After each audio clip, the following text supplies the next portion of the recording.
বিজ্ঞানীরা এমন একটি ঔষধ তৈরি করেছিলেন যা যে কোনো জিনিসকে ছোট করতে পারত। যখন তারা এটি ভুট্টার উপর পরীক্ষা করলেন তখন এটি নিখুঁতভাবে কাজ করলো এবং ভুট্টাটি আকারে ছোট হয়ে গেল। কিন্তু যখন তারা এটিকে আবার স্বাভাবিক আকারে ফিরিয়ে আনার চেষ্টা করলেন তখন উল্টো ঔষধটি ঠিকমতো কাজ করলো না। আর এই কারণেই ভুট্টাটি হঠাৎ করে অনেক বড় হয়ে গেল এবং ফেটে গেল। একদিন এই ঔষধের আবিষ্কারক বিজ্ঞানী রেগে গিয়ে তার স্ত্রীর উপর ঔষধটি স্প্রে করে দিলেন আর তার স্ত্রী মুহূর্তের মধ্যেই অনেক ছোট হয়ে গেলেন। তখন বিজ্ঞানী বুঝতে পারলেন যে ঔষধটি মানুষের উপরও কাজ করে। তখন তিনি খুব আনন্দিত হলেন, কিন্তু তার স্ত্রীর জন্য এটি মোটেও স্বাভাবিক ছিল না। এখন সাধারণ মানুষের কণ্ঠস্বরও তার কাছে ভীষণ জোরে শোনাচ্ছে।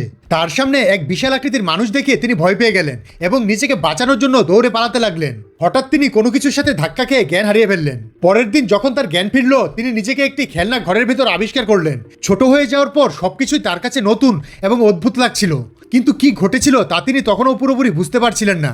যেই না তিনি দরজা খুললেন অমনি সামনে তার স্বামীর বিশাল মুখ দেখতে পেলেন। তিনি আবারও ভয় পেয়ে গিয়ে তাড়াতাড়ি নিজের দরজা বন্ধ করে দিলেন।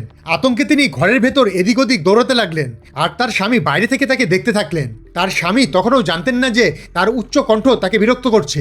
অবশেষে তার স্ত্রী বিরক্ত হয়ে চিৎকার করে তাকে আস্তে কথা বলতে বললেন, কিন্তু এখন তার কণ্ঠস্বর এতটাই দুর্বল হয়ে গিয়েছিল যে তার স্বামী কিছুই শুনতে পেলেন না। তাই লোকটি তাকে একটি মেগাফোন দিলেন, কিন্তু সেটি তার পছন্দ হলো না এবং তাই তিনি সেটি ছুঁড়ে ফেলে দিলেন।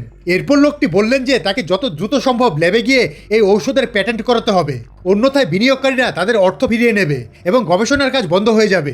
কিন্তু তার স্ত্রী একা থাকতে চাইছিলেন না, কারণ এত ছোট হয়ে যাওয়ার পর তিনি খুব ভয় পেয়ে গিয়েছিলেন। তাই তাকে শান্ত করার জন্য লোকটি তার জন্য ভালো খাবারের ব্যবস্থা করলেন এবং বললেন যে তিনি ওই ছোট্ট ঘরের ভেতরে তার জন্য সমস্ত আসবাবপত্র ও সরঞ্জাম ছোট করে তৈরি করে রেখেছেন।